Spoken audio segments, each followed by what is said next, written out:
Pando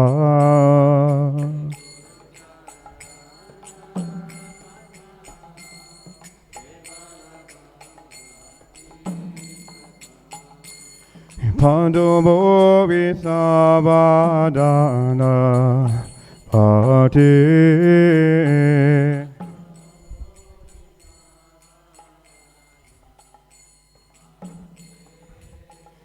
Pando Bovi Sabadana Bhakti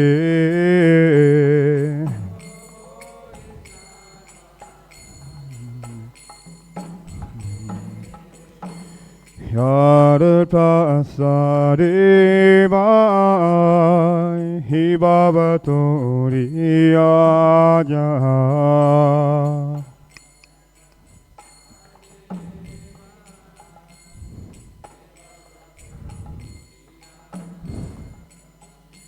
Krishna Prabhi Hoya Hoite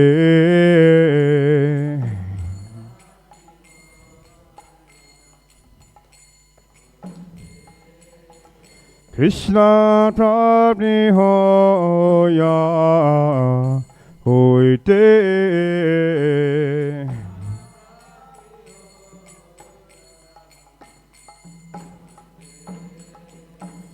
Guru Mukha Padbhavakya Chitete Koriyakya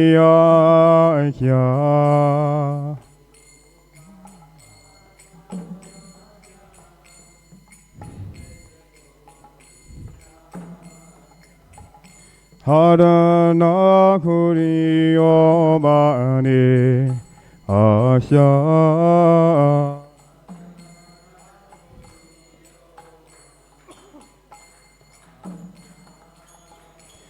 Harana Kuriyobani Asya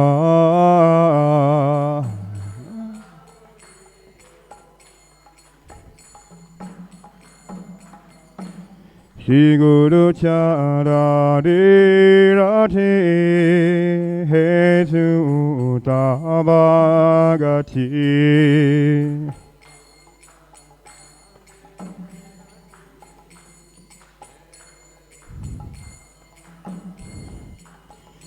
Hidlasadi Puri Sarva Asha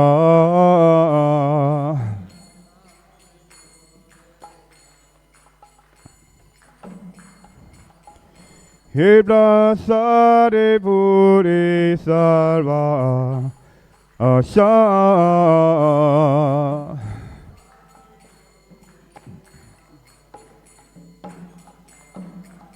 Chakudandi Nunje Jabi Jabi Prabhu Se Divegani de Plogasito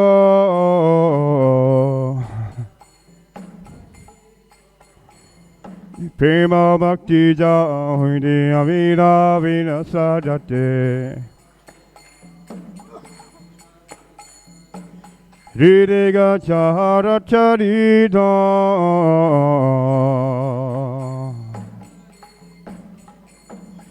Shiguru Karuna Sildo Hanu Bhajanara Bando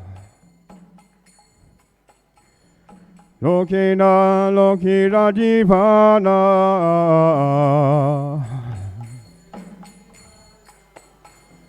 Ha Prabhu Koradoya Te Amore Parachaya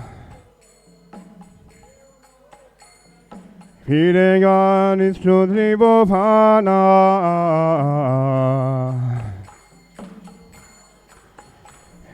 Hiregan is Trudri Bovana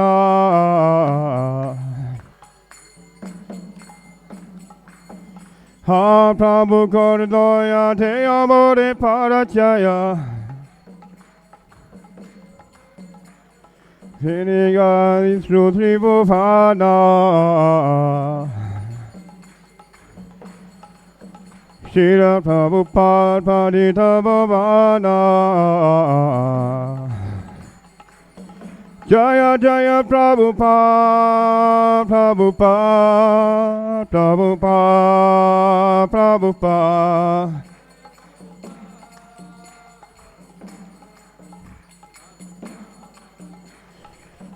Jaya Jaya Prabhupada, Prabhupada, Prabhupada, Prabhupada.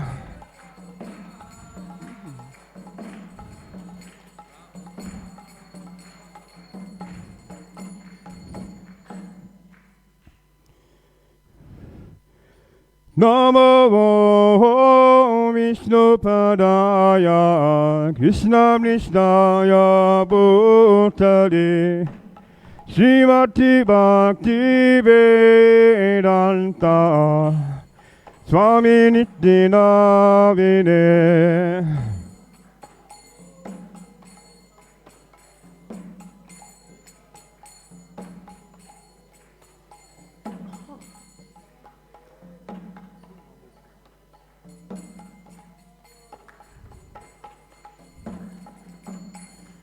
Namaste Saraswati Devi Gauravani Pracharine Divishesha Shunyavadi Paschachari Satarine.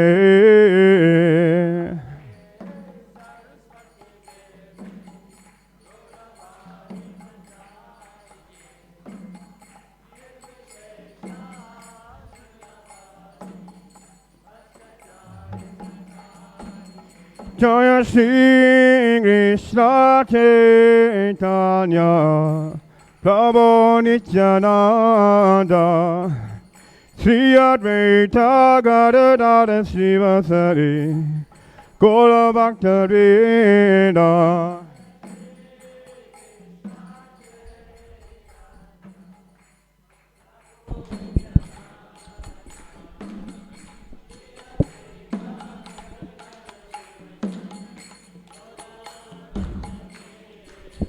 Jaya Shri Krishna Caitanya Prabhu Nityananda Sri Advaita Gadadara Srivasari Gaura Bhakta Vrinda.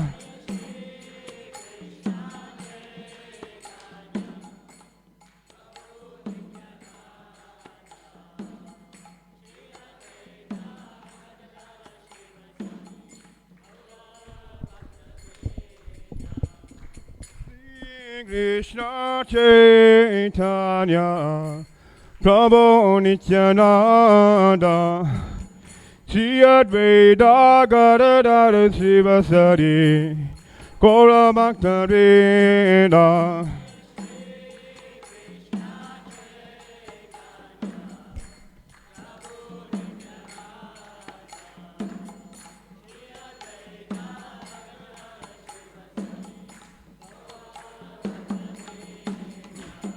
Hare Krishna, Hare Krishna, Krishna Krishna, Hare Hare, Hare Rama, Hare Rama, Rama Rama, Hare Hare.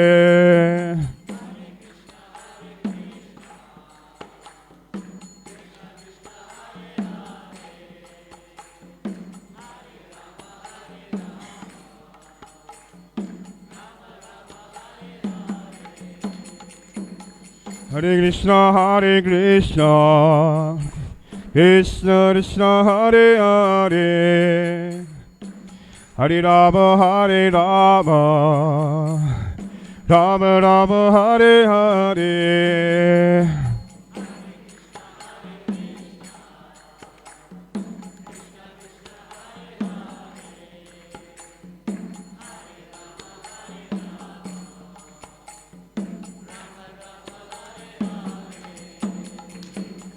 Hare Krishna, Hare Krishna, Krishna Krishna, Hare Hare, Hare Rama, Hare Rama, Rama Rama, Hare Hare.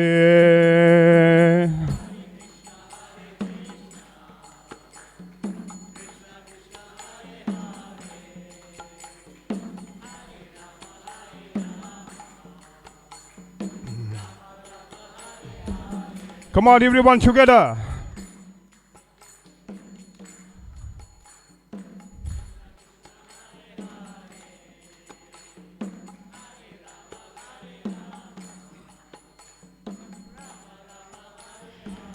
Mataji's.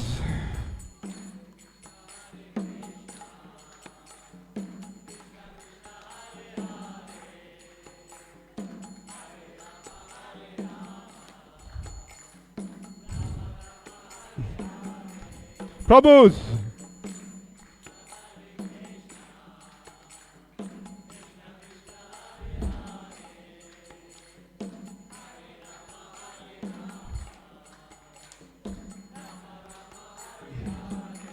Mataji's.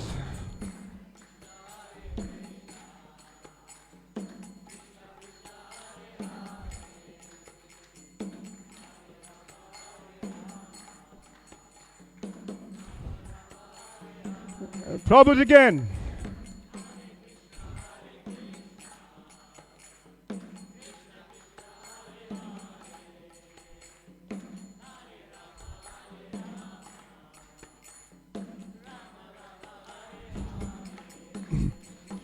Hare Krishna, Hare Krishna, Krishna Krishna, Hare Hare, Hare Rama, Hare Rama, Rama Rama, Hare Hare.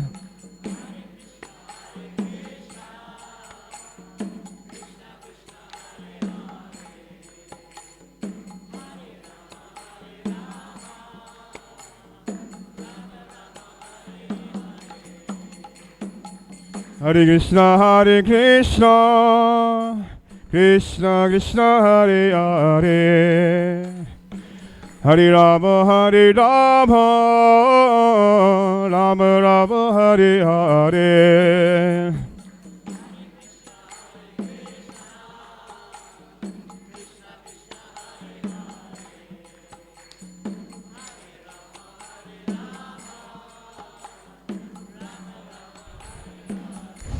What it is?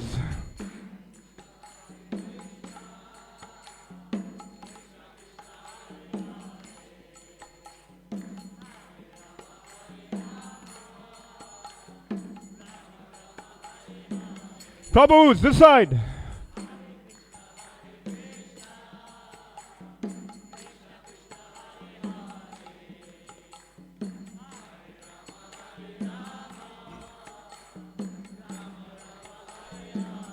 Chant this way.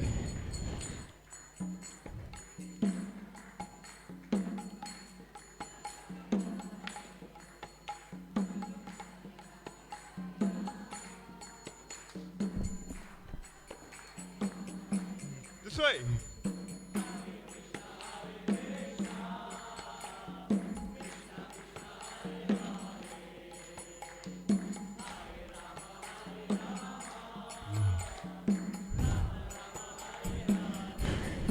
Sing this way.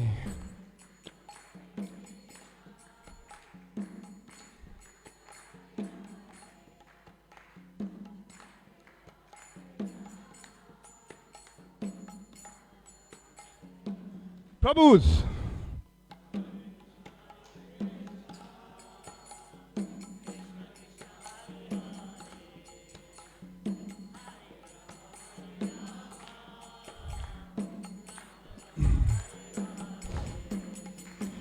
Hare Krishna, Hare Krishna, Krishna Krishna, Hare Hare, Hare Rama, Hare Rama, Rama Rama, Hare Hare.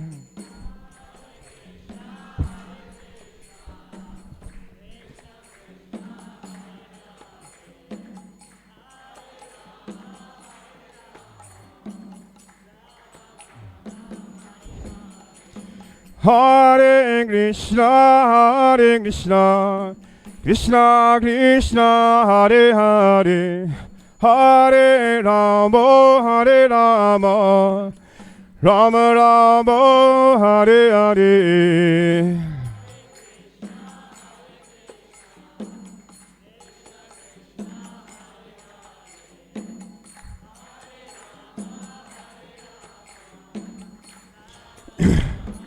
Chant this way.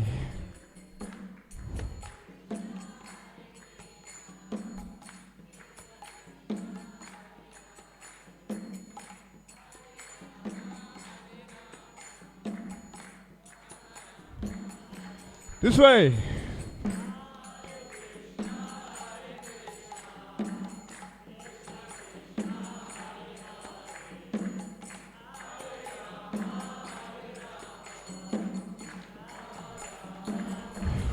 Chant it, you.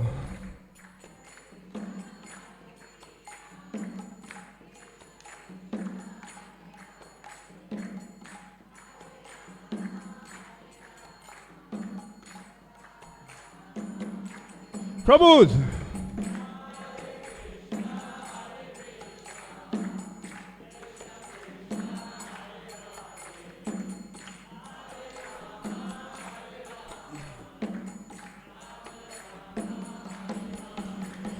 Hare Krishna, Hare Krishna, Krishna Krishna, Hare Hare, Hare Rama, Hare Rama, Rama Rama, Hare Hare.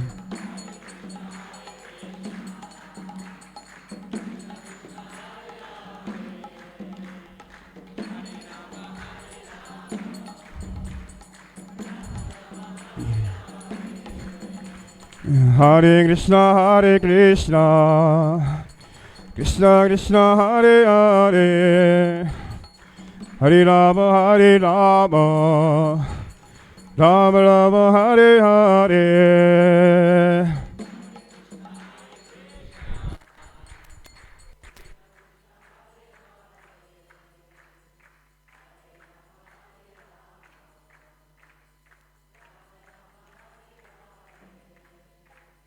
Hare Krishna, Hare Krishna, Krishna Krishna, Hare Hare, Hare Rama, Hare Rama, Rama Rama, Hare Hare.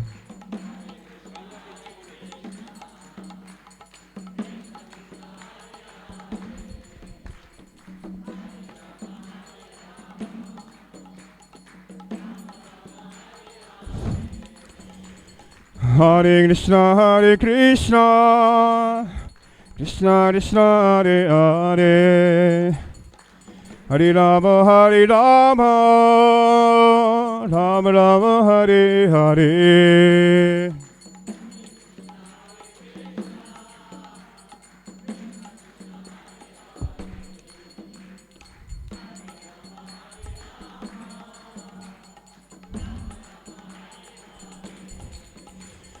Hare Krishna, Hare Krishna, Krishna Krishna, Hare Hare, Hare Rama, Hare Rama, Rama Rama, Hare Hare.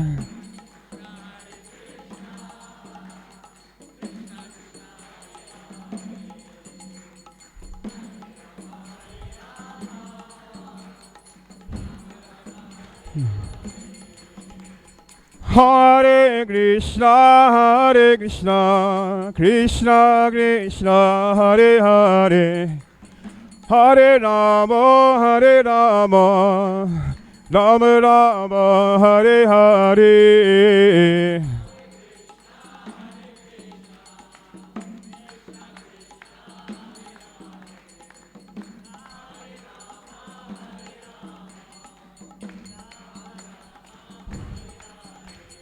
Hare Krishna, Hare Krishna, Krishna Krishna, Hare Hare, Hare Rama, Hare Rama, Rama Rama, Hare Hare.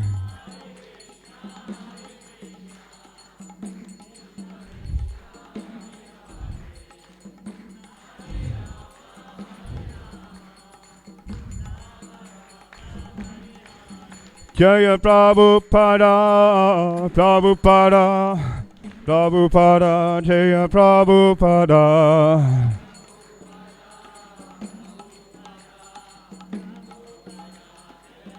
Jaya Jaya Prabhupada, Prabhupada, Prabhupada, Prabhupada.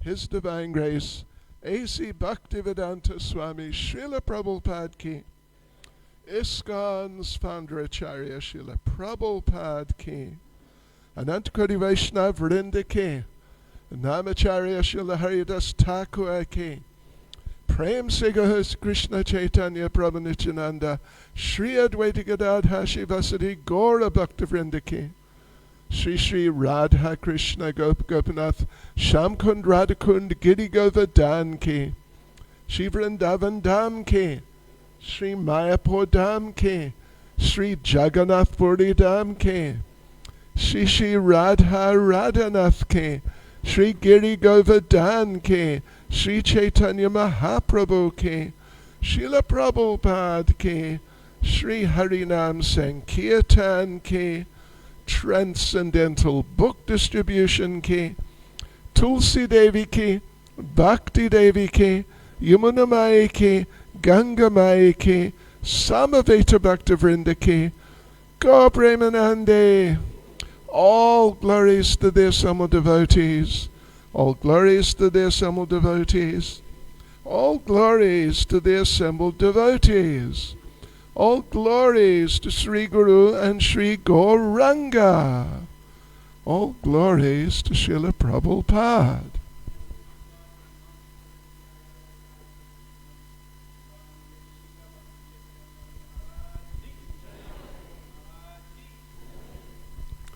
Sakshi Gopal Prabhu ki. Hare Krishna, dear devotees. Welcome to Sunday Love Feast program on this beautiful, warm Sunday morning. Welcome also to anyone who may be here for the first time today, and a special welcome to our online community as well. So devotees, the next part of our program is our class. And specifically for this, we humbly ask you, we humbly remind you to please turn off your cell phones or to have them on silent mode. Thank you for that. So devotees, for class today, we're very fortunate and very honored to have His Holiness Bhakti Caitanya Swami Maharaj ki Jai. So Maharaj's topic for today is, what is devotional service? So as we all know about Maharaj, Maharaj is a disciple of His Divine Grace, A.C. Bhaktivedanta Swami Srila Prabhupada. Maharaj has been preaching Krishna consciousness since 1973. And Maharaj's preaching takes him to his travels extensively to countries such as India, Russia, and of course here in South Africa. And also Maharaj is an accomplished author, filmmaker, and photographer. And one of his activities is that when he travels to Vrindavan, he makes documentaries, and this allows us to be immersed in devotional activities and to deepen our connection with Krishna. So speaking about increasing our connection with Krishna, what is devotional service? So devotees, there will be a clipboard going around. So if you have questions, you can please write those down and Maharaj will answer your questions at the end of the class. So let's welcome His Holiness Bhakti Caitanya Swami Maharaj ki Jai. Hare Krishna. Did she say that a question sheet is going?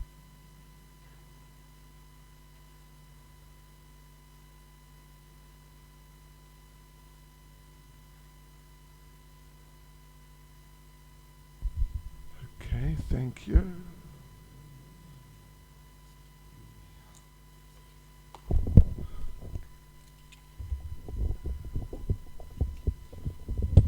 Oh, look.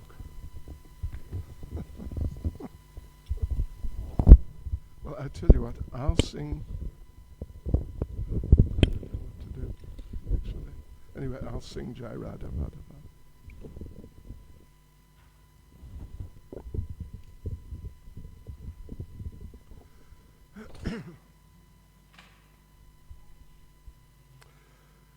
Jai Radha Madhava Kunja Bihare.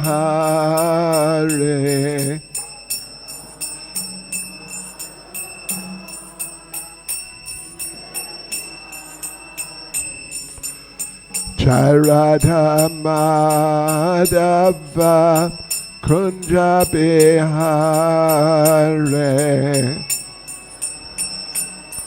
Madhava Kunja Bihare.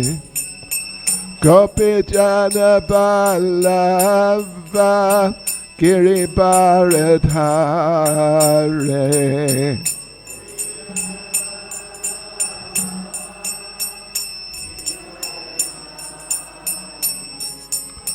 Gopi Jana Ballava Giribaradhare.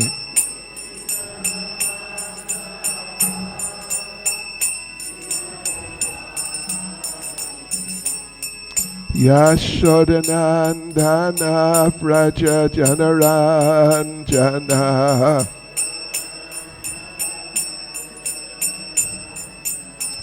Yashodanandana Vraja Janaranjana.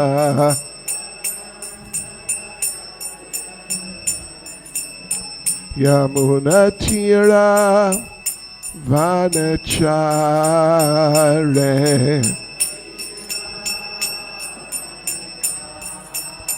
Yamunatira Vanachare.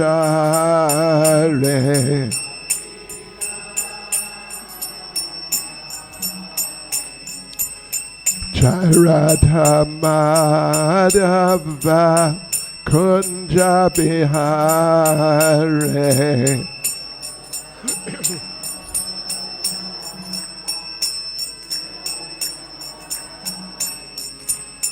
Jai Radha Madhava Kunja Bihare.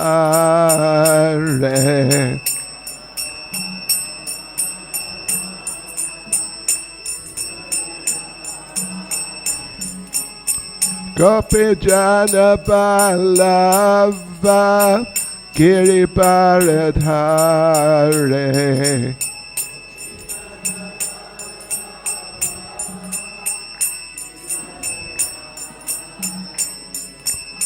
Gopi Jana Ballava Giribaradhare.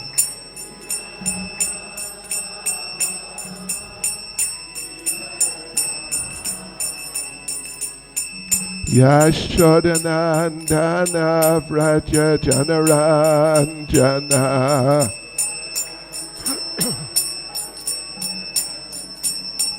Yashodanandana Vraja Janaranjana.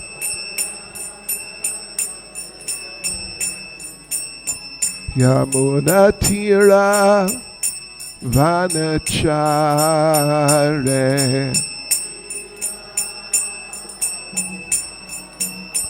Yamunatira Vanachare.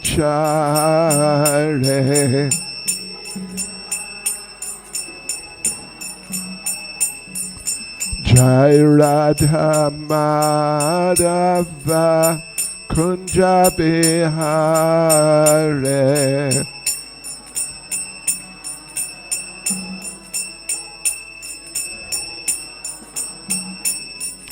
Jai Radha Madhava Kunja Bihare.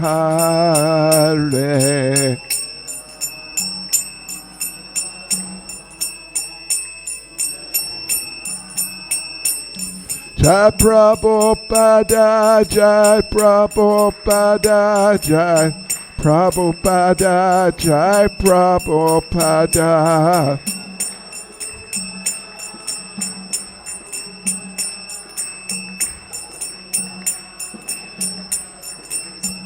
Jai Prabhupada, Jai Prabhupada, Prabhupada, Jai Prabhupada.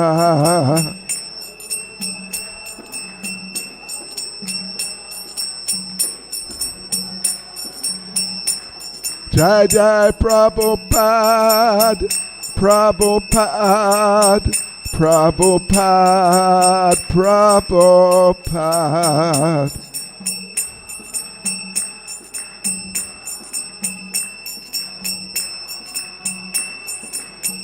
Jai Jai Prabhupada, Prabhupada, Prabhupada, Prabhupada.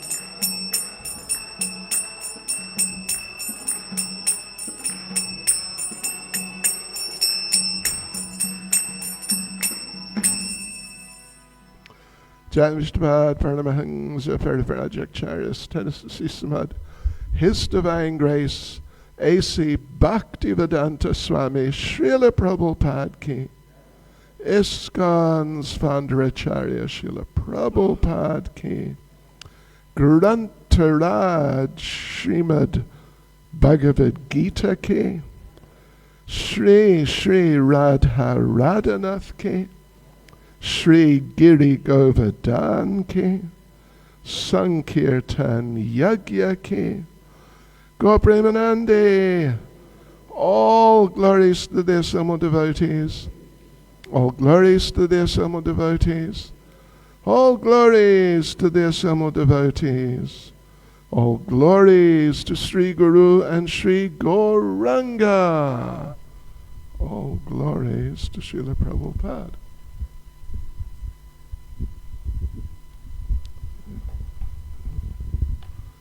Okay, all right. Oops. Okay. Hare Krishna. Om Namo Bhagavate Vasudevaya.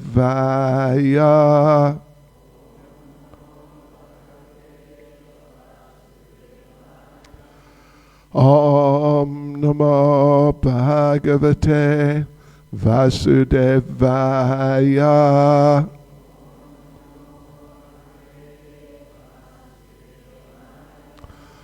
Om Namo Bhagavate Vasudevaya.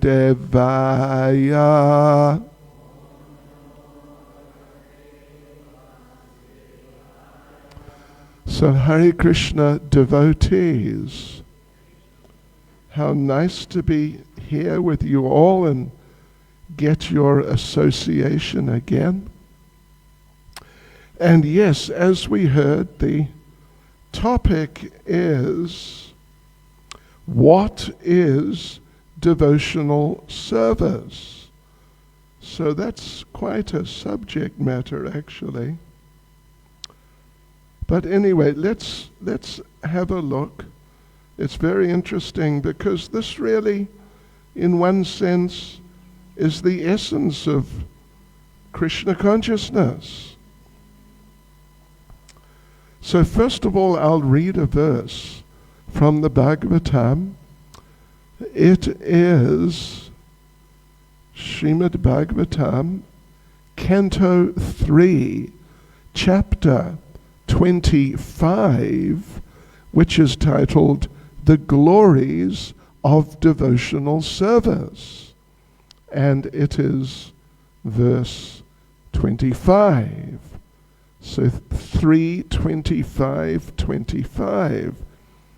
Satam prasangan mama virya samvido bhavanti hrit karna rasayana kata taj joshanad ash vapavarga vartmani shraddha ratir bhaktir anukrimishyati. And the translation of that is, in the association of pure devotees, discussion of the pastimes and activities of the Supreme Personality of Godhead is very pleasing and satisfying to the ear and the heart.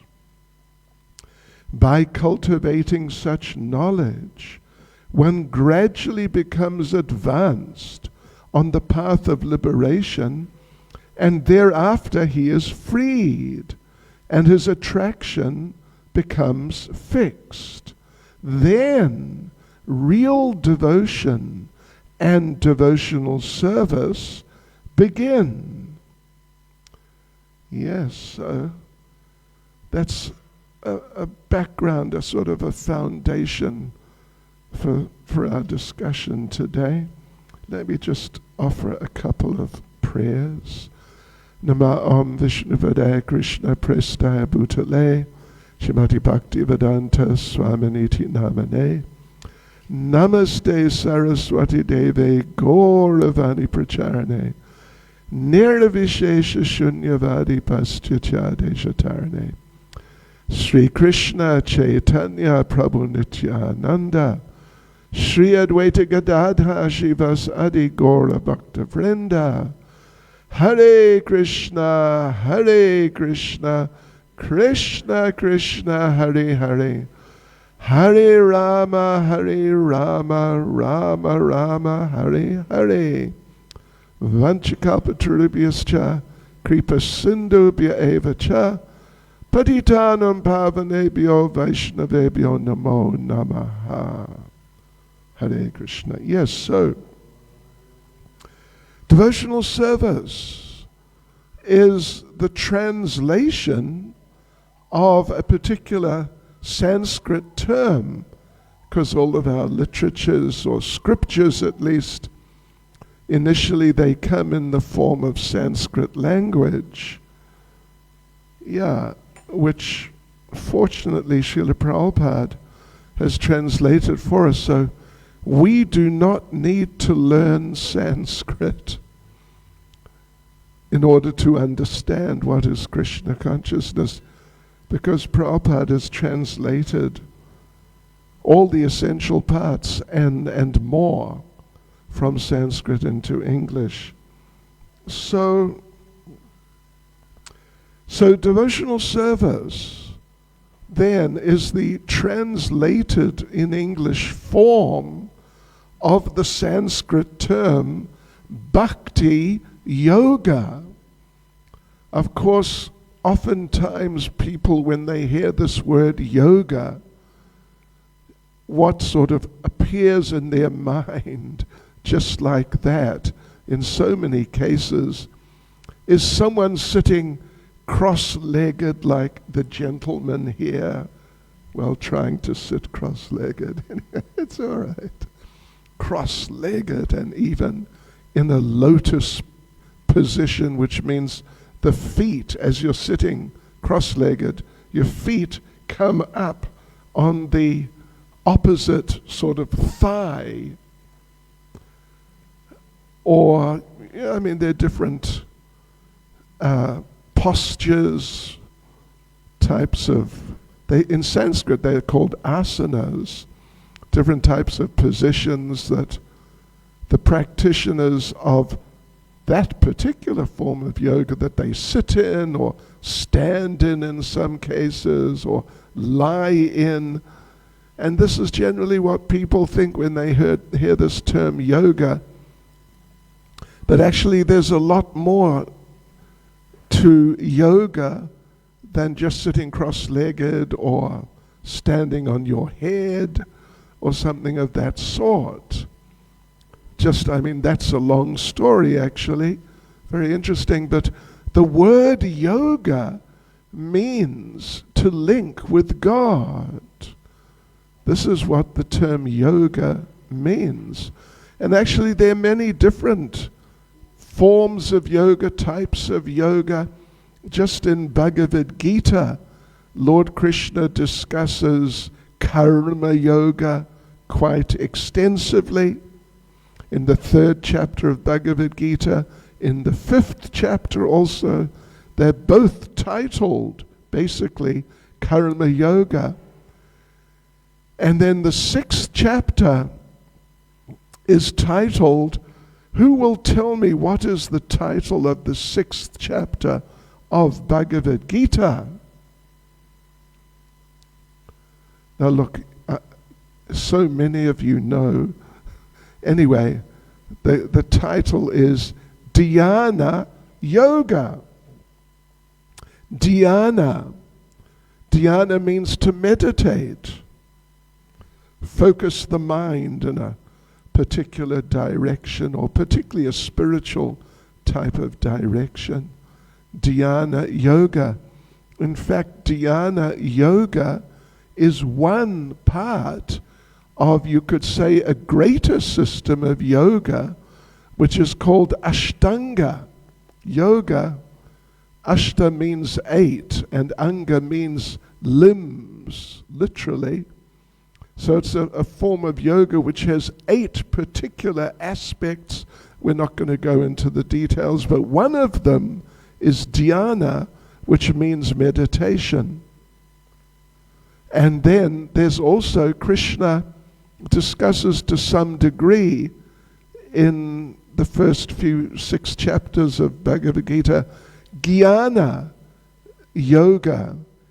I was just mentioning about dhyana with a D. This is jnana, you could say, with a G.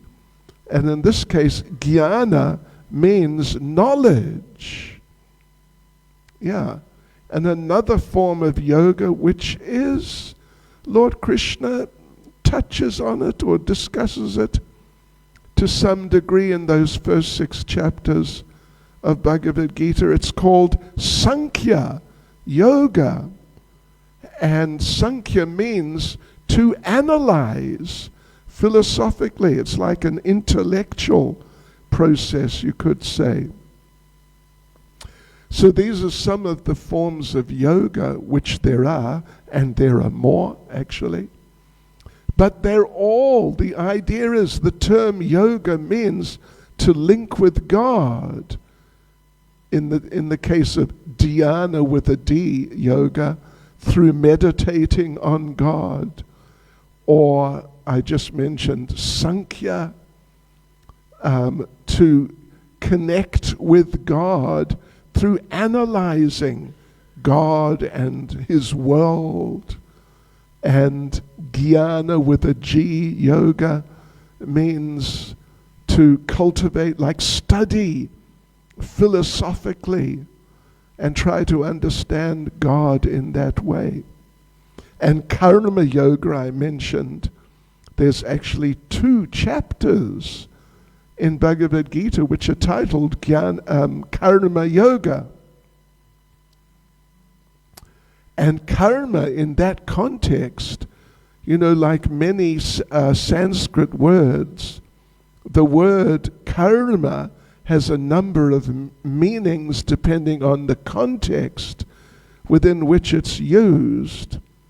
But in this case, karma means a person's regular duties in day-to-day life, you can say. Yeah, day-to-day life.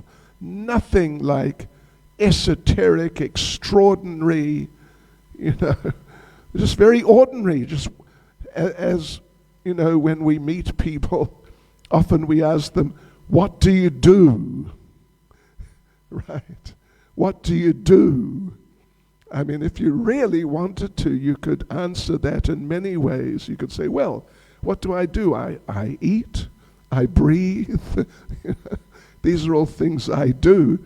But it's a sort of commonplace usage. It means, what sort of work do you do? Yeah. So in the case of Bhagavad Gita, Arjuna, his work, literally his occupation, his work, was that he was a warrior.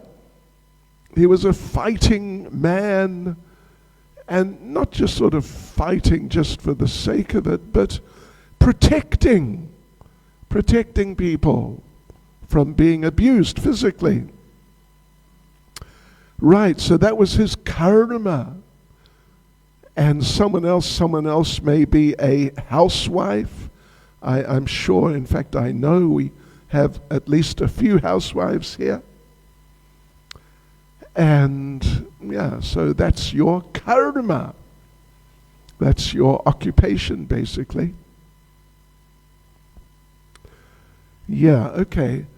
So karma yoga then means to link with God by performing your occupational activity, but not just in the ordinary way. You just go to work and you just work and you just come home and that's how you live. But karma yoga, the idea of linking with God through doing your duty, your regular occupational activity, your work, what you do, the idea is that you do your work as an offering to the Lord. Yoga as an offering to the Lord to connect you and your regular activities with the Supreme Lord. Right, so now here we're talking about devotional service, which is the English form of the Sanskrit term Bhakti yoga. A form of yoga, a way to link with God through bhakti. So what is bhakti? You know, some of these Sanskrit words, in Sanskrit it's one word. To translate it sort of adequately or appropriately into English may take a sentence. Yeah. So bhakti means, in very, very simple terms, devotion, but not just devotion as such, but bhakti means to render service in a mood of devotion and love, a mood of affection, like that. So there's a real emotion involved in karma yoga. There's not necessarily, well, there's just not really any emotion involved. You know, many people I know do not like the work they do. Do we have anyone here who's working but doesn't like the work they do? Or do you all love it? Do you work? What, do you love your work? He said no. What degree of not love your work? I mean, do you not love your work a little, or do you not love your work a lot? Huh? A little bit. What? So it gets what? 2 out of 10 in terms of how bad it is. 5 means it's half bad and it's half tolerable or whatever, something like that. Right. But bhakti yoga, so karma yoga can be like that you're doing something. You know, in some cases I know, because people have told me, they hate their work. They just hate their work. But they know they have to do it. The alternative is to starve, or for their family to starve, or something like that. So yes, bhakti means to render service in a mood of devotion, in a mood of love. But now bhakti yoga means to render service to the Lord in a mood of devotion, in a mood of love. Not just because it's my duty, I have to do it, and not just like we mentioned, dhyana yoga, you just sit there and focus your mind, hopefully spiritually, or Sankhya yoga, you analytically try to analyze things to do with God. But this bhakti yoga, it really involves feelings. And people, after all, feelings are extremely important to people. Very, very essential part of a happy existence is, or at least an attempt at a happy existence, is that to have some emotional satisfaction, like from your family or whatever it may be. But so bhakti yoga then literally means to render service to the Supreme Personality of Godhead, but not just render service like, yes, sir, that sort of idea. That's more like karma yoga, that, yes, okay, I will do it. But it means in a mood of love, in a mood of affection. And this is discussed in many places in our literatures, of course, in different ways from different perspectives. One very interesting way that the subject is discussed and defined even is in the purport to Bhagavad Gita chapter 6 verse 47. Yoginam api sarvesham madgaten antaratmana shraddhavan bhajate yomam same yuktatamo mataha, which means, Krishna is saying, of all yogis, the one who, with great faith, always abides in me, thinks of me within himself, and renders transcendental loving service to me, he is the most intimately united with me in yoga, and is the highest of all yogis. And Krishna says, that is my opinion. And Krishna, he says, that is my opinion. But we should not think that, okay, that's Krishna's opinion. I have my opinion. And you have your opinion. And we all have our opinions. And, okay, which opinion do I like? No, when Krishna says like that, that's my opinion, we should understand that's it, basically. That's what it's all about. It's just Krishna. Even though Krishna is the greatest by far, he's not just 10 times greater than any of us, not just 100 times, and not just even 1,000 times. It's incalculable how many millions and billions and trillions and zillions of times. You heard about zillions? Have you heard of zillionaires? Anyway, it's okay. Just playing with words. Yeah, right. So much greater than any of us and even all of us here today put together. But still, he is a very decent person. He's not just arrogant and proud and saying that I'm great and you're small, so, just step back, all right. Krishna is very nice about it. So he says, that is my opinion. So in the purport, right at the beginning actually of the purport of that verse, Srila Prabhupada says the following. The word, Shri Radha Radhanath Shri Giri Govardhan Shri Caitanya Mahaprabhu Ki Jai. So yes, in the Sanskrit, the word bhajate is used. So Prabhupada in the purport says the word bhajate is significant here.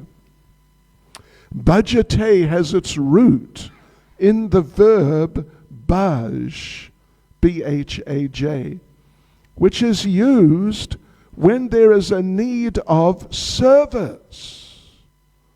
Krishna said, just in the verse itself, Shraddhavan means with great faith. Bhajate yo mam.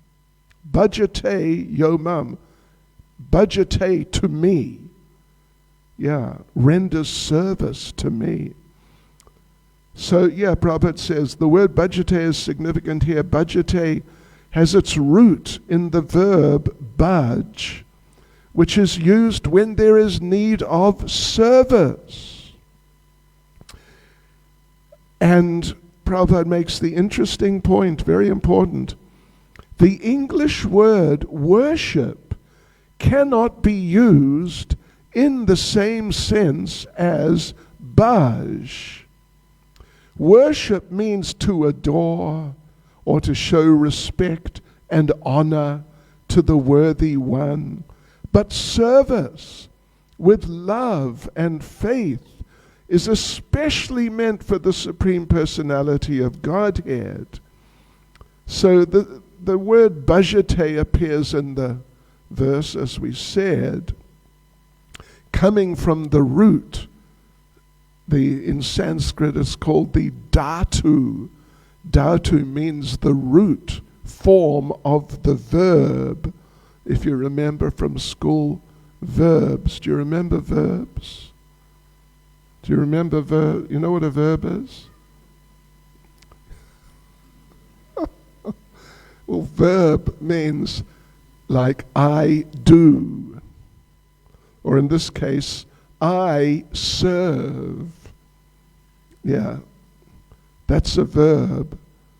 Indicates, something we do, something like that, something which is going on. Yes, right. So the root form is bhaj, which indicates the necessity of rendering service, as opposed to just, in a formal sense, just worshipping or, like honoring, offering respect. But it means actually to do something, to get up and do something, to serve, to render service, and not just to stand there, and that's it. That's all you do, you just stand there. But it means it's active. And bhakti yoga, bhakti, the term bhakti also comes from bhaj. Yeah. It is a noun. You know what a noun is? A noun indicates an object like a temple, the temple, right? The book, the person, the man, the woman. These are nouns. So yeah, that term, that root, bhaj, well, like for example, anyone from a Hindu background at least has heard the term bhajan. You've heard the term bhajan. It comes from bhaj, and bhakti, and bhakta. Bhakta means one who has devotion, one who renders service in a mood of love and affection. So they're all coming from the root, bhaj. And as Prabhupada said, the term worship is not really appropriate. It's certainly not fully appropriate, because to worship doesn't necessarily mean you're going to render service.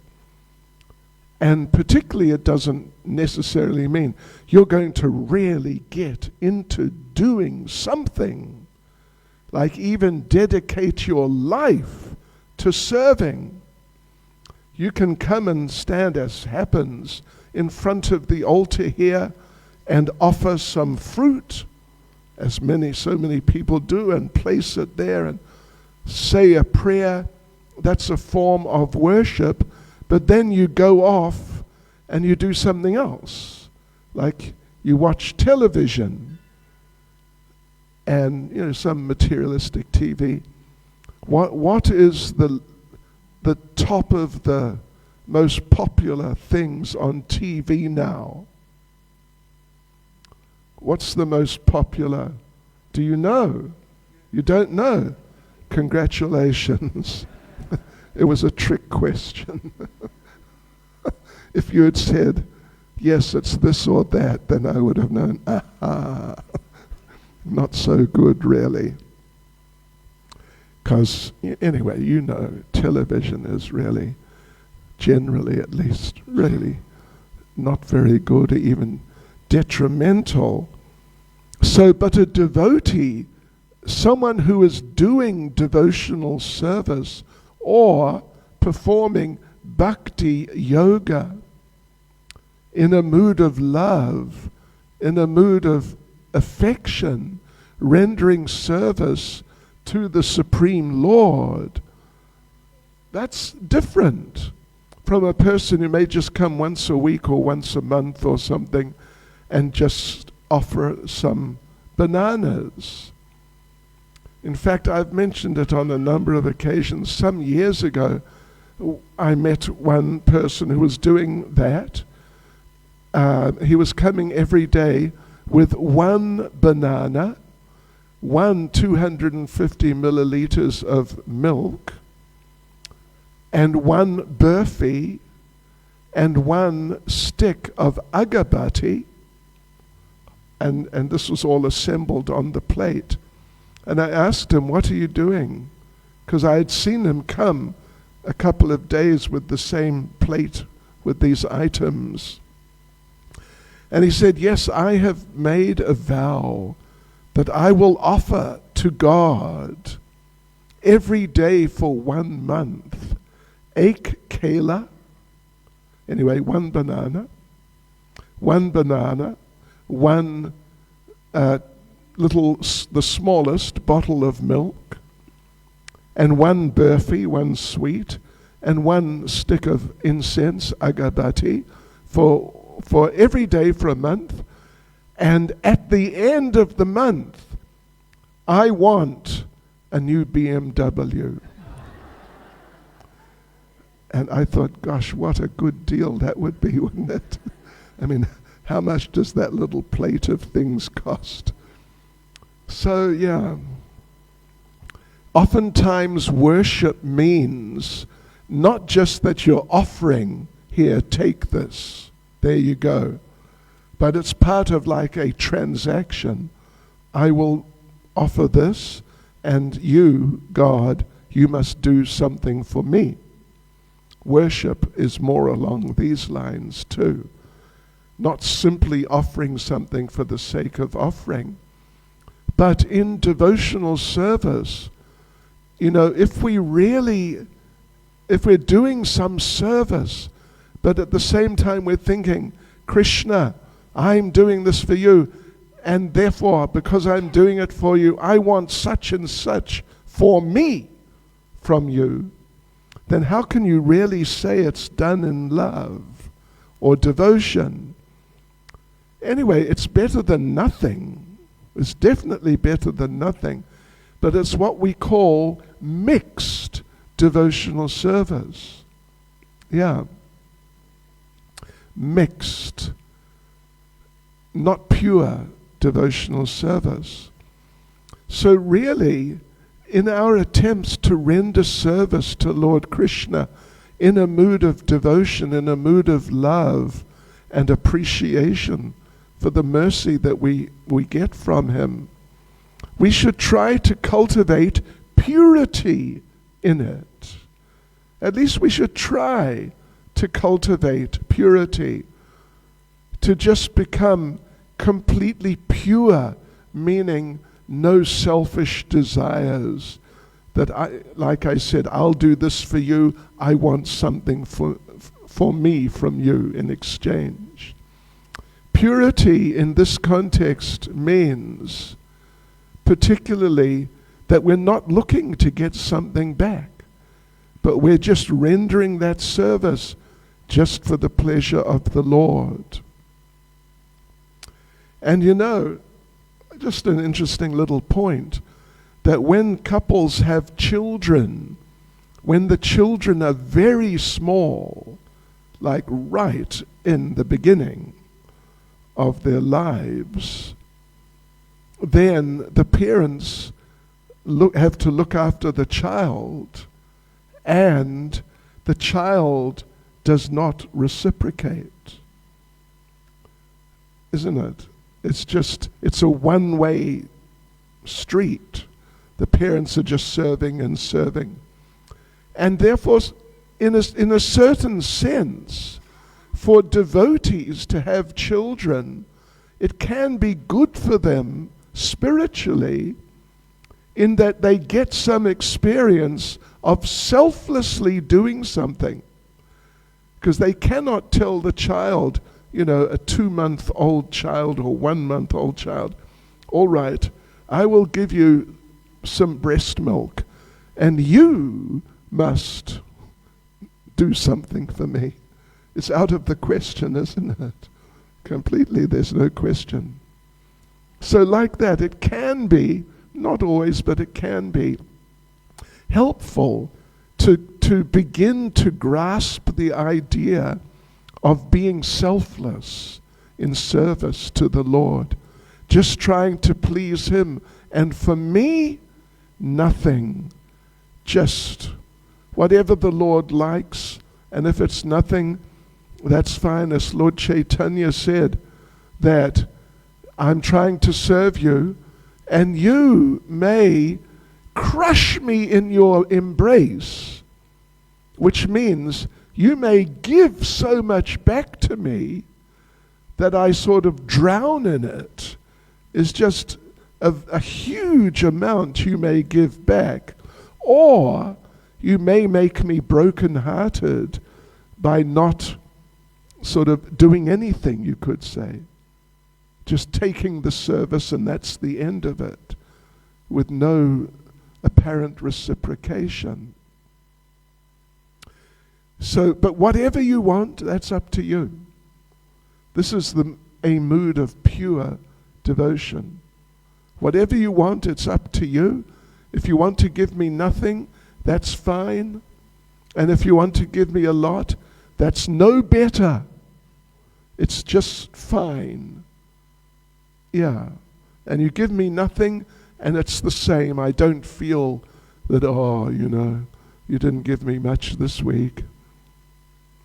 So we should try to cultivate purity in our attempts to render devotional service, serving the Lord in a mood of appreciation or in a mood of love, in a mood of devotion. Now, of course, in the early stages, to expect someone to have a mood of love already towards the Lord, that is expecting a lot. When someone is very new to these things and they don't understand much about it, and they're still conditioned by their lives, their previous lives, just in materialistic life.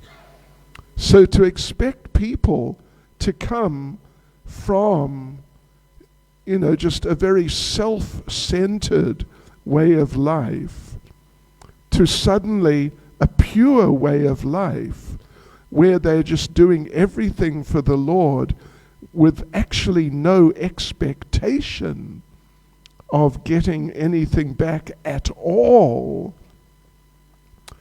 It's not a small thing. It's not a small thing. And that's why I read that verse right at the beginning. Do you remember? Do you remember what verse that was? Do you remember? Please listen, yeah. Canto 3, chapter 25, verse 25. It's kind of a little easier to remember, and it's a very important verse. I'll just read the translation again. In the association of pure devotees, discussion of the pastimes and activities of the Supreme Personality of Godhead is very pleasing and satisfying to the ear and the heart.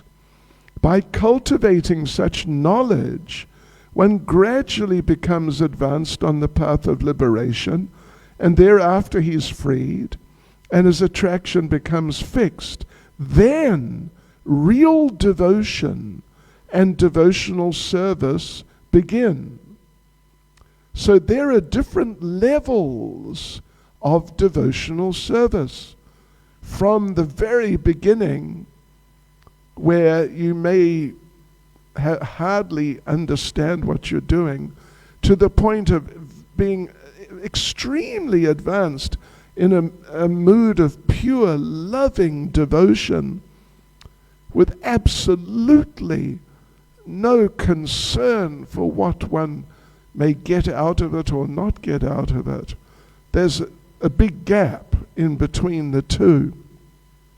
But here it's interesting, the verse says that when you've been hearing about these things, associating with the devotees and understanding step by step more and more about Krishna, and who is Krishna and who am I, and what is our connection, and how should we interact, how should I interact with the Lord, as that understanding just begins and starts developing, the verse says, then real devotion and devotional service begin, as opposed to like really beginners' devotional service. And you know, anything that you do, generally you go through an early stage, a beginning stage. Like when I got my first computer, one devotee bought it for me in New York, Sridhar Swami, but then he went away and he didn't show me how to use it. So anyway, there I am, I had it, and I could understand how to turn it on. You press the button. I turned it on, and I fiddled around for a little while. Then I thought, okay, that's enough. Now I'll turn it off. Couldn't figure out how to turn it off. So I just pressed the button again and held it down, and the thing just sort of crashed out. But actually there's a way to turn it off properly. Or learning how to drive a car. I've many times mentioned how my mother taught me how to drive a car when I was 13. When I was 13. And first thing is a manual transmission car, an old Vauxhall Velox. And so, okay, I sit down, driver's seat, hold steering wheel, turn on engine. Okay, now I didn't know what to do. She said, put your foot on the clutch. What's the clutch? Oh, this one, okay. Put my foot on the clutch, put it into gear. Now let out the clutch. If you're not a driver, this wouldn't mean much to you. But if you're a driver, you'd know what I mean. So I let out the clutch. But what she didn't say, let it out very slowly while putting your foot, not too much, but a bit on the accelerator. So I just took my foot off the clutch and the car just leapt into the air and stopped, just like that, really. My first experience in driving. So, what it says is that, the principle, so I was not a driver at that point, but step by step I became a driver. For the first while, I was not a driver. It would not be safe for me to take the vehicle out in the public street. This was in some side area. Yeah, because I was not a real driver, but in due course I became a real driver. Although becoming a real driver doesn't necessarily mean you have the skill of, one of these Grand Prix drivers. You read about them in the news. I don't know the names of any of them, but, they are super expert, incredibly expert. But when you become a real driver, doesn't mean you're that expert. But you can basically handle things and drive around without causing an accident. So anyway, as the verse said, that there's sort of like a preparatory period. And then gradually your mood of devotion develops and becomes more solid and more real. And then after some time, step by step, you become advanced. So therefore, in Krishna consciousness, there's a whole process. It's not just from step 1 to step 10 overnight. Or step 2. Step 1 is you know nothing. Step 2 is you're qualified. No, it's a gradual process. And that we call sadhana bhakti. Sadhana is another Sanskrit term.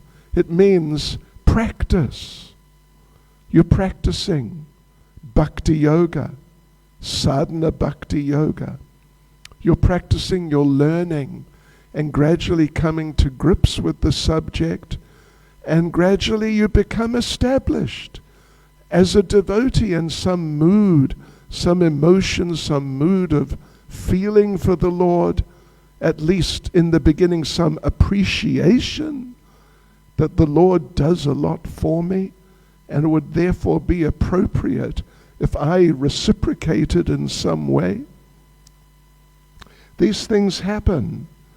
So then, but how it develops is that as we practice, like I said, some feeling comes. And this is called rasa, bhakti rasa. Rasa basically means a kind of, like a kind of taste, a kind of internal feeling, development of some feeling comes. And that feeling is different from the feelings that people get in their family situations, in their working situations. It's much deeper, much richer. It actually comes from exchange with the Lord, interaction with the Lord in service. And then, let me just read one more verse, and then I will go on. We have loads of questions, at least 10. So here's another important verse. Sarvapadi vinirmuktam tatparatvena nirmalam rishikena rishikesha sevanam bhaktir uchate. Bhakti, or devotional service, means engaging all our senses in the service of the Lord, the Supreme Personality of Godhead, the master of all the senses. When the spirit soul renders service unto the Supreme, there are 2 side effects. First one is freed from all material designations. You become free from the idea of even gender ideas, but certainly ideas of being born in this sort of family or that sort of family, or high level or low level. And you identify as a soul, a spirit soul. So you become freed from all material designations.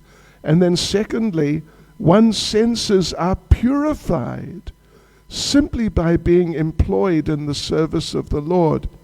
In this context, purified means you start losing your attractions for non-devotional things. Like I've mentioned before, a story I heard from one devotee, disciple of His Holiness Krishnadas Swami Maharaj, told me this story. He had been an avid meat eater, which, generally in Krishna consciousness is a no-no. We'll give anyone a chance, basically, but it's definitely not recommended. So he'd been an avid meat eater, but then he became a devotee, and he stopped it. And when he was an avid meat eater, he had been with his friend, and they would go to different restaurants and do their avid stuff. But then he became a devotee, and he didn't see the friend for some time. After about a year or so, he saw that friend. And the friend said, "Oh, you're a Hare Krishna, I heard about that. How did you give up meat? And the devotee, now he's a devotee, said, I didn't give up meat. What? I didn't give up meat. Meat gave up me. Just like through becoming purified, the interest in it just dissolved and just wasn't there. And he realized, I'm just not interested in this any longer. So in this way, the senses, the mind, become cleansed, purified through rendering devotional service, and in a very natural way, without having to kind of fight your material desires and your previous habits and all that. You just find they just depart of their own accord. So that purification happens. Not that you just have to become very strong and fight with your attraction to meat eating or intoxication or illicit sex, etc. Yeah. One's senses are purified simply by being employed in the service of the Lord. So this devotional service, this is what Krishna is teaching in Bhagavad Gita. That in days gone by, how did people approach God? Through devotional service. Nowadays, how can people approach God? Through devotional service. So let's do that. Okay, like I said, we've got a number of questions. Let's see how far we get. Actually, we do have 10, in fact. So, can devotional service also, can the term also be applied to the service rendered to the devotees? Or is it only used for the Lord? Good question.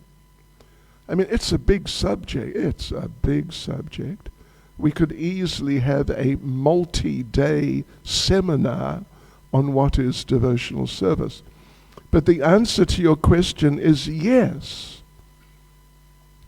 Serving the devotees is also devotional service, because the Lord, devotional service basically means to please the Lord. And if the devotees, if those who love the Lord, if they are served, Krishna appreciates so much that they are serving my devotees. So it's actually a very wonderful thing to do. Is food distribution classified as devotional service? Hare Krishna. It depends what the food is. If it's a McDonald's, something, and you decide to distribute it to, a poor person, I'm sure people have done that, then it's not devotional service.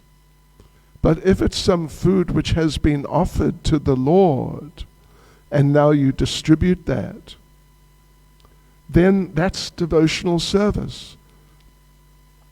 Like chanting in public means we're distributing the holy names to the people. It's devotional service. Talking to people, informing people what is Krishna consciousness, it's devotional service.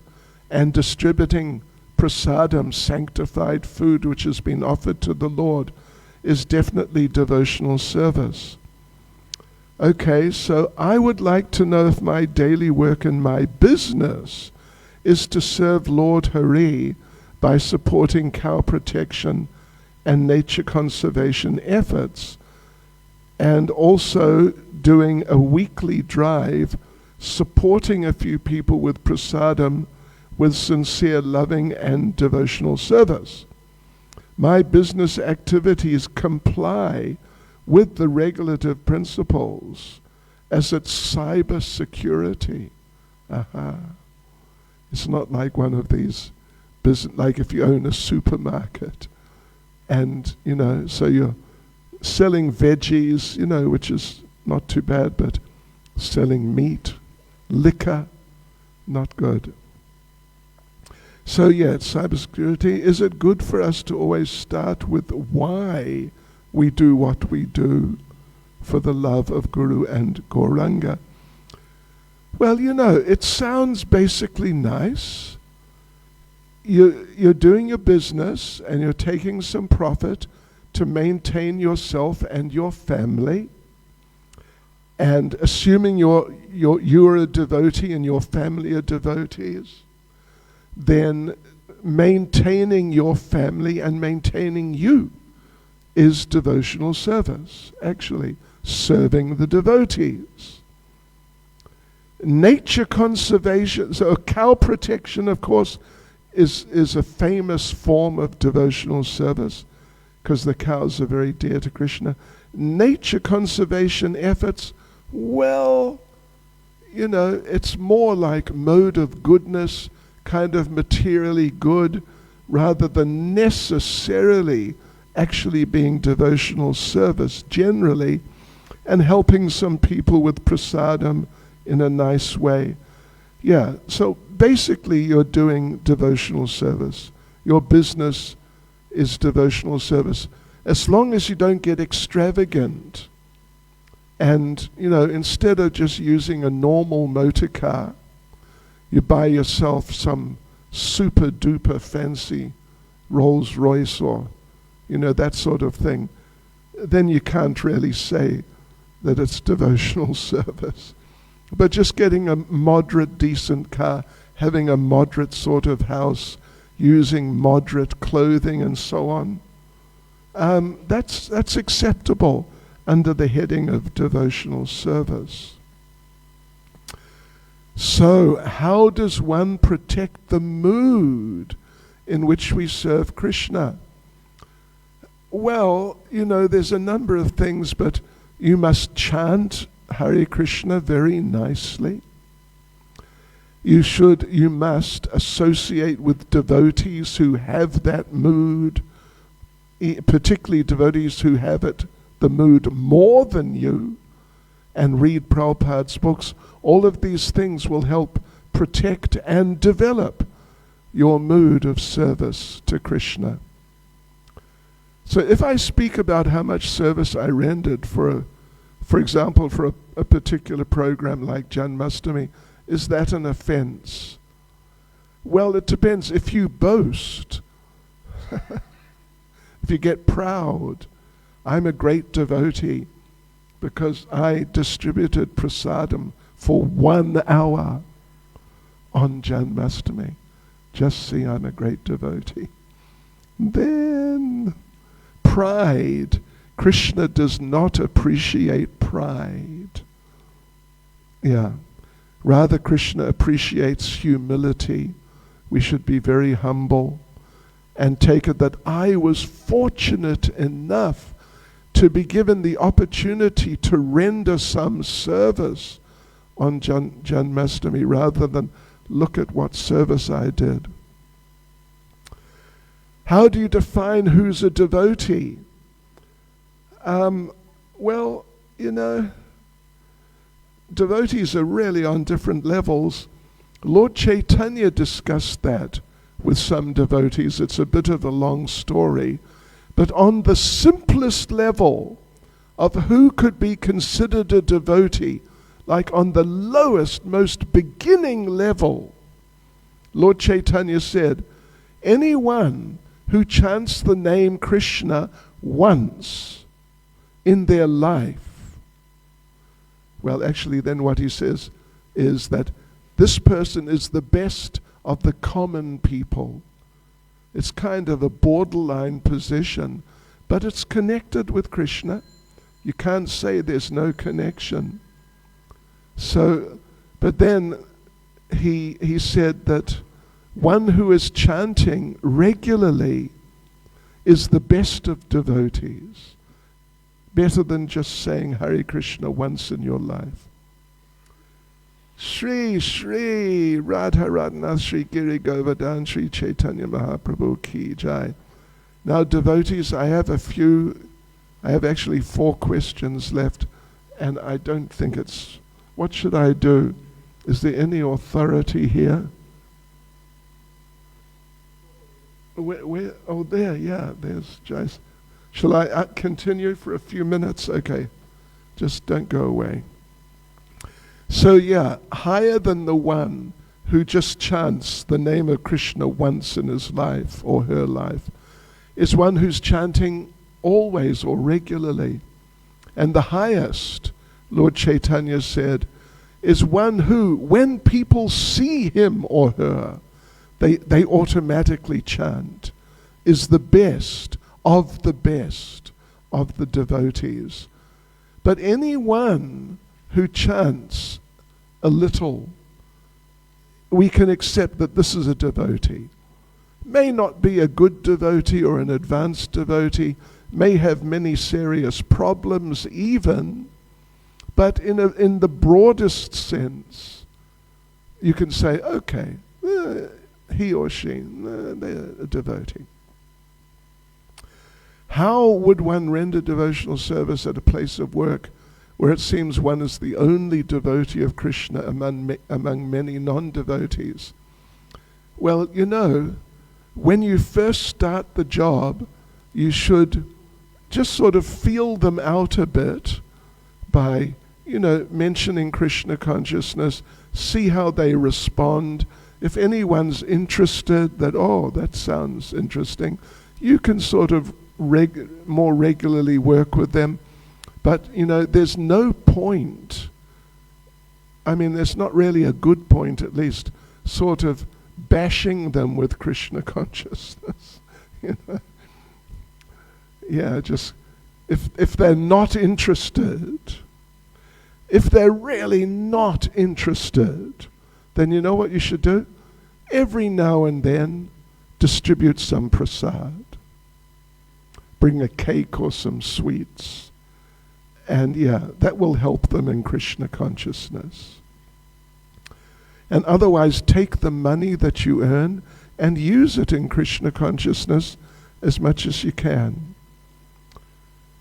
Okay, so 3 more. So Bhagavad Gita 9:27, Lord Krishna says, whatever you do, whatever you eat, whatever you offer or give away, and whatever austerities you perform, do that, O son of Kunti, as an offering to me. Is this verse referring to Bhakti Yoga or Nishkam Karma Yoga? Yes, okay. If it's Nishkam Karma Yoga, why is it placed in chapter 9, which is about Bhakti Yoga? This is a technical question. It doesn't really, for so many or the majority of us here, doesn't really matter. In a very technical sense, it can be said that it's a form of karma yoga. It can be said. It's not impossible to say that. Nishkam karma yoga means without, it's kam as in K-A-M-A, not karma, K-A-R-M-A, but karma yoga, doing your duty for the Lord, but with no personal desire, nishkam, without desire. So it can be said, and some say this verse refers to that type of karma yoga. But generally, and you'll see if you read the purport there, Prabhupada's purport, he talks about it in terms of bhakti yoga. So we can just take it in that sense and not worry about getting too technical. Yes. So 2 more. To be resolute and determined are more important than being irresolute in bhakti. Yes. Arjuna said, what is the destination of the unsuccessful yogi? Please discuss the intelligence needed for bhakti yoga. You just need like a sort of a sincere type of intelligence. sincerity is the key factor. And in that sense, a child can be a devotee. A child can be a very good devotee. Yeah, even very advanced devotee. Even amongst ourselves here. There are children. I know some children, little children, but they are really sincere devotees. They just love chanting and doing service. Yesterday we went on Harinam in Balito, the first Harinam in Balito this Kali Yuga. So it was special. And there's this one little girl,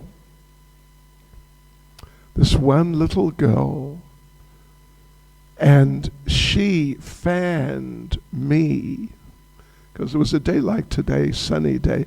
She fanned me and Adhokshaja Swami from the beginning of the Harinam to the very end for like a couple of hours. And I mean non-stop. And with a smile on her face, oh gosh, she was just so happy doing it, rendering service. She's just a child. I don't know if she's school age. She's probably around early school age. Yeah. So that sort of intelligence means just to accept that, yes, Krishna is God. I'm his eternal servant. I should do service. That's it. And then put that into effect. That's, in simple terms, that's the basic intelligence required. If you're more intelligent in material terms, technical terms, like you've got a degree or something along those lines, that can be helpful in Krishna consciousness. It can also be an obstacle. Yeah, doubt. Doubt is a type of function of intelligence, to doubt things and not just be too easily accepting. But doubt can be an obstacle when applied in Krishna consciousness. If you start doubting Krishna, is he real? Should I serve him or not? So you've got to be careful. So purity of heart, sincerity of heart, is really like the foundation of good intelligence in Krishna consciousness. Okay, here we go, last one. If Bhakti Yoga is the highest, why do so many engage in other forms of yoga? Well, yeah, because they don't understand Bhakti Yoga is the highest. Even, you can say, and it's true, that Christianity is a form of Bhakti Yoga. Islam is a form of Bhakti Yoga, because they're dedicated to God. I think everybody knows that. And trying to do something for God in their own ways. But don't tell our Muslim brothers and sisters that they are yogis, because they may get very angry, because they have a certain idea of what the word yoga means. And it's more like that exercises type of idea. Yeah, but actually it's a fact. These are forms of Bhakti Yoga on lower levels, but they're still forms of Bhakti Yoga. Hare Krishna. Srila Prabhupada ki jai. Okay, devotees, so let us stand up for some kirtan. Krishna. Hare Krishna. His Holiness Bhakti Caitanya Swami Maharaj ki jai. Thank you, Maharaj, for always inspiring us to take on devotional service and for sharing with us your driving experiences and the beautiful Harinam experiences. Devotees, there are a few announcements. Tomorrow, Monday, the 1st of July, is the disappearance day of Sri Srivas Pandit. Then on Tuesday is Ekadasi, fasting from all grains, beans, legumes. So happy fasting for Tuesday. Then on Friday is the disappearance day of Sri Gadadhar Pandit and Srila Bhakti Vinod Thakur. Then save the date. Next week, Sunday, a very important day, will be the Sri Krishna Janmashtami festival launch. And this will be with His Grace, Swarup Damodar Das. Then also save the date, Women's Day function. The Women's Day event will be hosted by the ISKCON Durban Women's Forum. And this will be on Friday, the 9th of August. So it's a wonderful lineup to look forward to for the Women's Day function. And you can find all these details on our social media platforms. Then reminders also, sponsorships. So if you would like to make any sponsorships, please speak to Ishara Mataji at the book table and you can make your sponsorships. Remember, sponsorships can also be made in the names of loved ones who have passed on. Then our competition, the 40th anniversary design logo contest. The closing date is the 10th of July. So be sure to unleash your creativity and design your logo, which remember will be used on print and digital platforms. You can find the guidelines and the competition rules online. Then the Janmashtami Lotus Market Festival. So if you would like to be a vendor, please contact us to get a stall at the Lotus Market and we can help you to connect with a devotee to get you a stall there. Devotees, there's also one very exciting announcement of an upcoming event, and for this, I'll hand over for now to Rukmini Mataji. Hare Krishna. I know everyone is eagerly waiting to just take darshan of Radha Radhanath, and I won't hold you back much. But just to let you know that this Saturday is our Bhakti Theatre winter spectacle. I'm going to give him an extra kachori for that. But we're going to have at the program, there's going to be a dramatic storytelling by His Grace Vibhu Caitanya called Jagannath's Smile, and that's definitely not to be missed. They'll also be coming back from our Rath Yatra. Artist is Craig Lucas, the winner of The Voice 2007, who's been connecting to Krishna and will be rendering devotional songs. And obviously the highlight of the evening will be Make Me Dance, a drama written and directed by Gaurabhumi Devi Dasi, based on Srila Prabhupada's revolution through prayer. Tickets are 50 Rand each, and they're available downstairs at the Radha Radhanath's gift shop. Please book early, because this is sure to be something not to be missed. Hare Krishna. Dear devotees, one more announcement. On the 18th of September, we celebrate the Bhadra Purnima, which is the distribution of the Srimad Bhagavatam.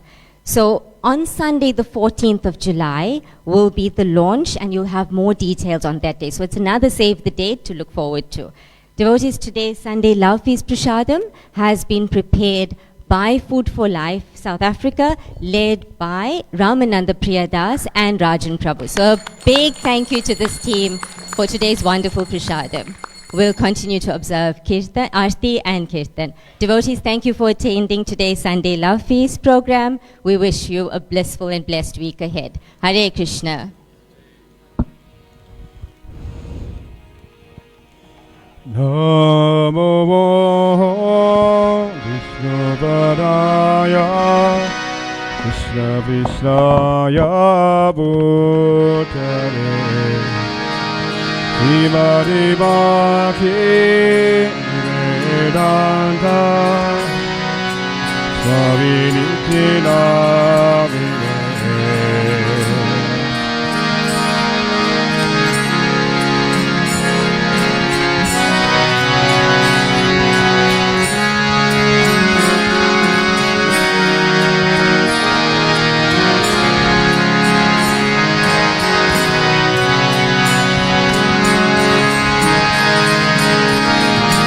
Namaste Sankari Deve Bhola Charine Divishesha Srinavadi Bhakti Charine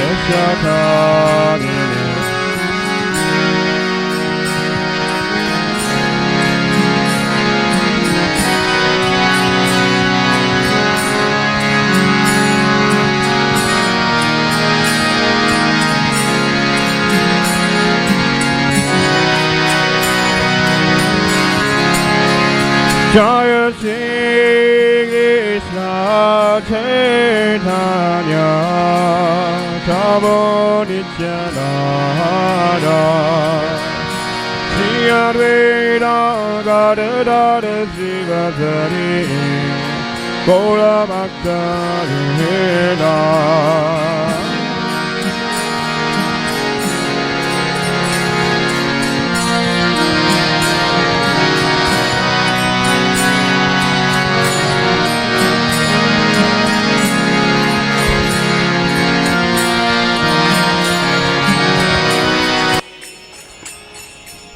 Hare Krishna, Hare Krishna, Krishna Krishna, Hare Hare, Hare Rama, Hare Rama, Rama Rama, Hare Hare.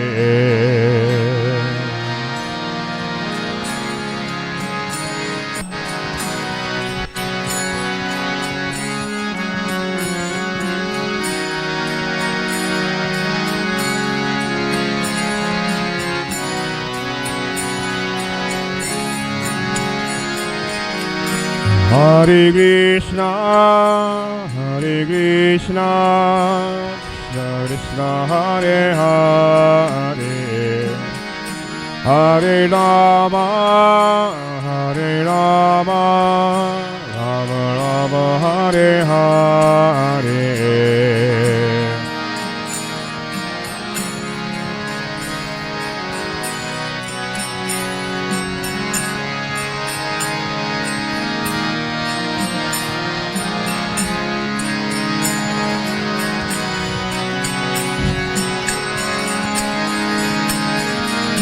Hare Krishna, Hare Krishna, Krishna Krishna, Hare Hare, Hare Rama, Hare Rama, Rama Rama, Hare Hare.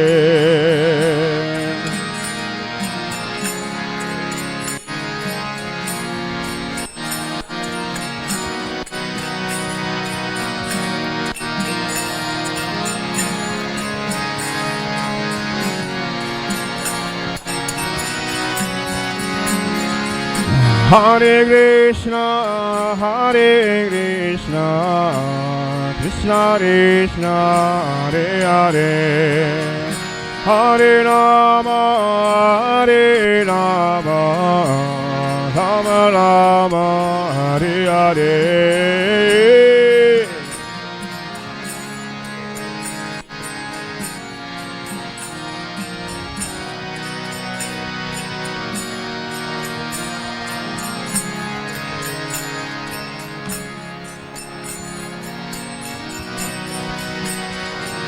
Hare Krishna, Hare Krishna,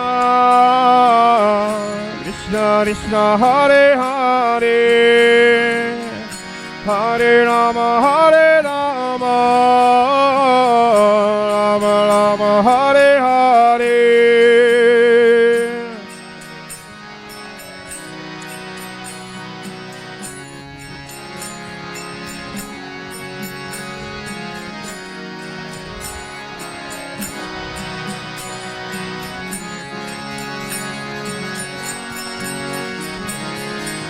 Hare Krishna, Hare Krishna, Krishna Krishna, Hare Hare, Hare Rama, Hare Rama,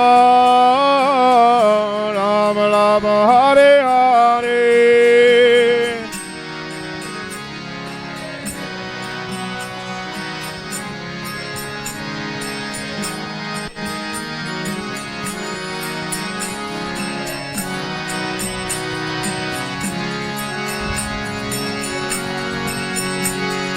Hare Krishna, Krishna Krishna, Hare Hare, Hare Rama, Rama, Hare Hare.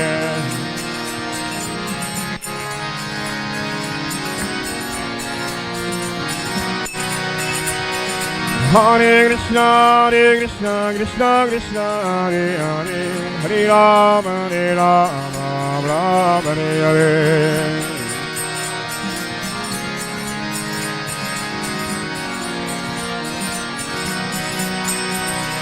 Hare Krishna, Krishna Krishna, Hare Hare, Hare Rama, Rama, Hare Hare.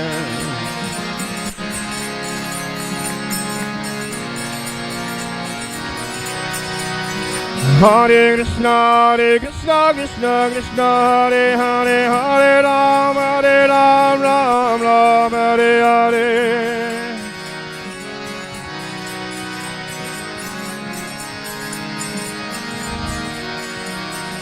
Hare Krishna, Krishna Krishna, Hare Hare, Hare Rama, Rama, Hare Hare.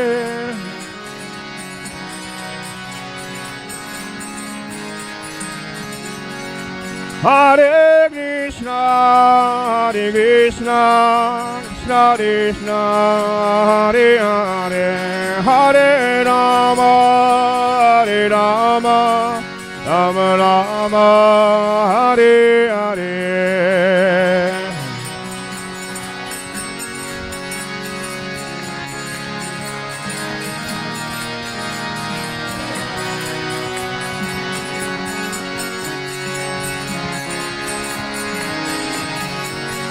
Hare Krishna, Krishna Krishna, Hare Hare, Hare Rama, Rama, Rama, Hare Hare.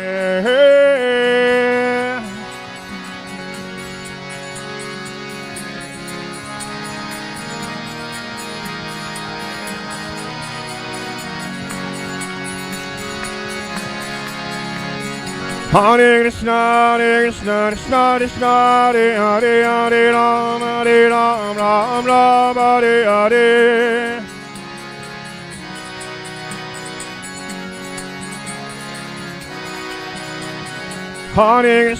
Hare Krishna, Krishna, Hare Hare, Hare Rama, Rama, Hare Hare.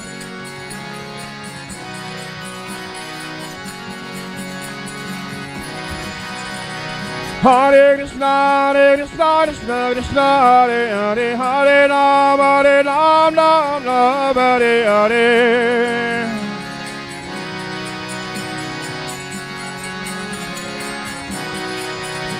Hare Krishna, Krishna, Hare Hare, Hare Rama, Rama, Hare Hare.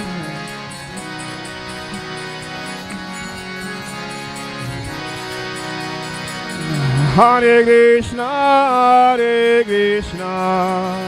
Krishna, Krishna Krishna, Hare Hare, Hare Rama, Rama, Hare Hare.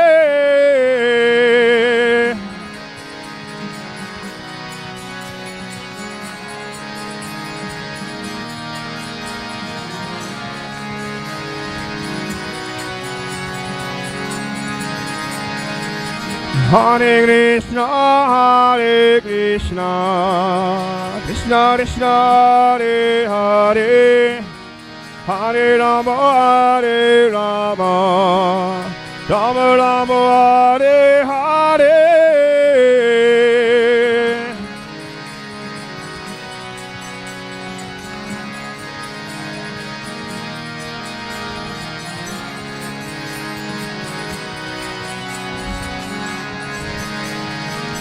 Hare Krishna, Krishna Krishna, Hare Hare, Hare Rama, Rama, Hare Hare.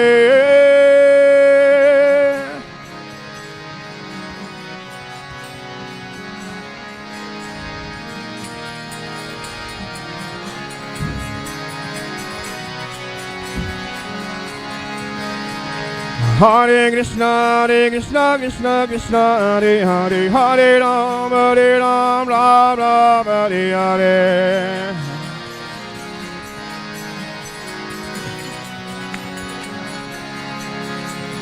Nitai Gauranga, Nitai Gauranga,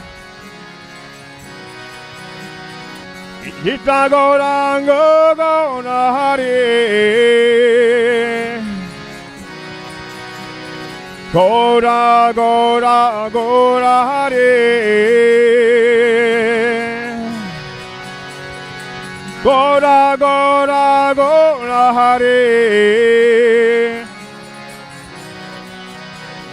Jai Satchinandana Gaura Hare.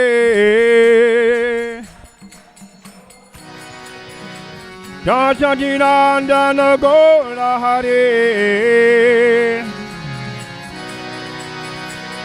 Hare Krishna, Krishna Krishna, Hare Hare, Hare Ram, Ram Ram, Hare Hare.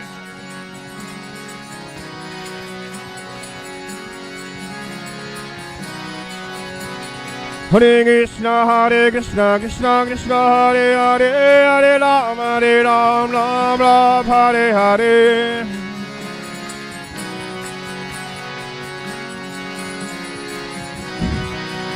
Hare Krishna, Krishna Krishna, Hare Hare, Hare Ram, Ram Ram, Hare Hare.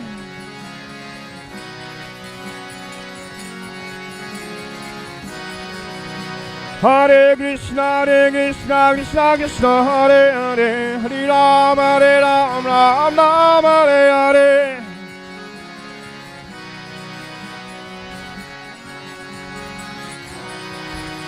Hare Krishna, Krishna Krishna, Hare Hare, Hare Ram, Ram Hare Hare.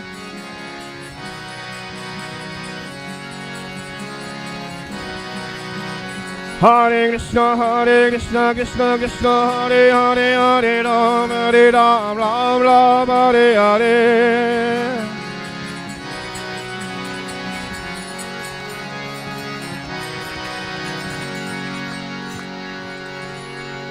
Everyone, put your hands up in the air.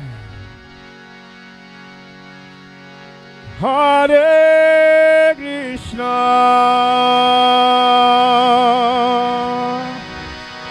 Hare Krishna, Krishna Krishna, Hare Hare. Hare Rama, Hare Rama,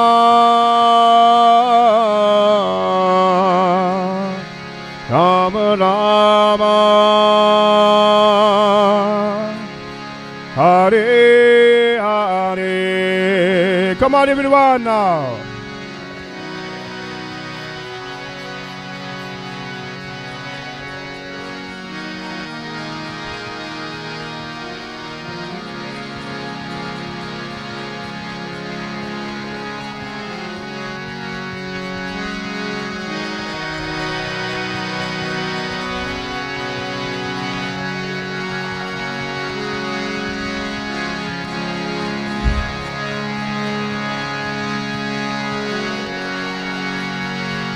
Jaya Jaya Prabhupada, Prabhupada, Prabhupada, Prabhupada.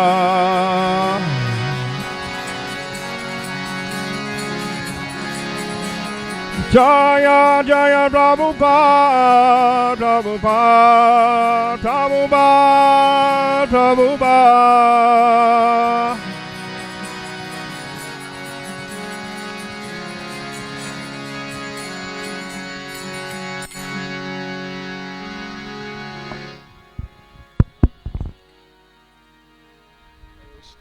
Sumat His Divine Grace, A.C. Bhakti Swami, Srila Prabhupada Ki, ISKCON's founder Acharya, Srila Prabhupada Ki, Anantakoti Vaishnava Vrinda Ki, Namacharya Srila Haridas Thakur Ki.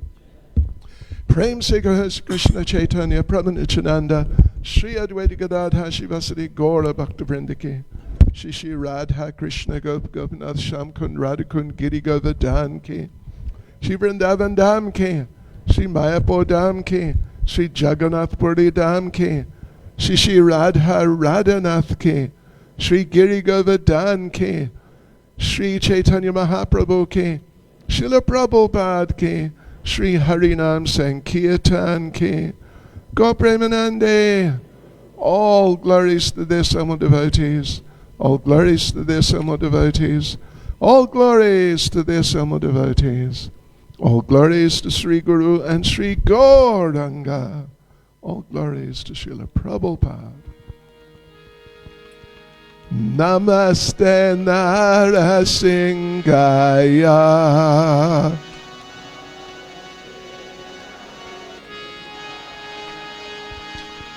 Pralada Lada Dayane.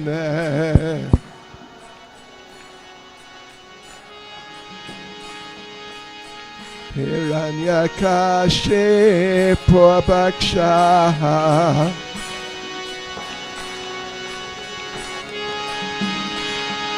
Silatam Kanakalaye.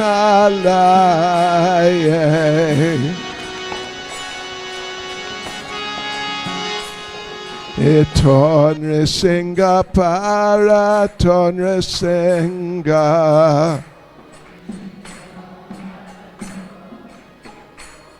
Yato Yato Yamitaton Risinga.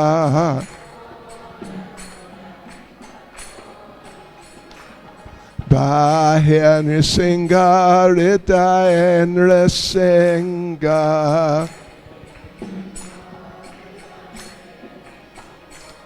Narasinghamadem Sharanam Prapadye.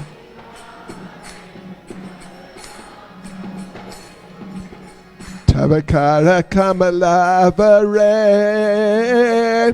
Nakamat Putasringam Dalita Hiranyakashipo Tanu Bringam Keshavadrita Narahari Rupa Jai Jagadish Hare Jai Jagadish Hare Jai Jagadish Hare.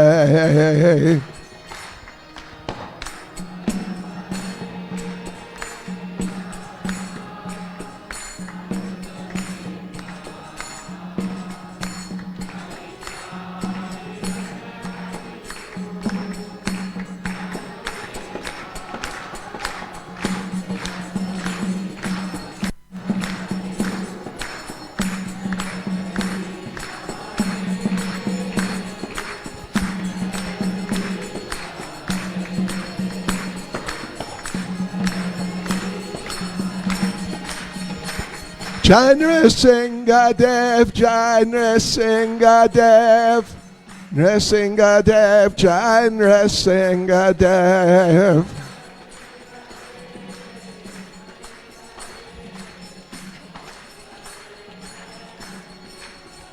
Jai Prahlad Maharaj, Jai Prahlad Maharaj, Prahlad Maharaj, Jai Prahlad Maharaj.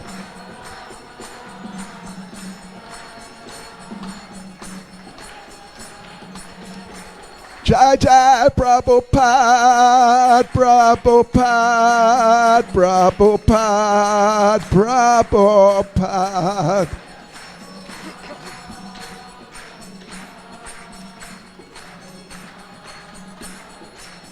Jai Jai Prabhupada, Prabhupada, Prabhupada, Prabhupada.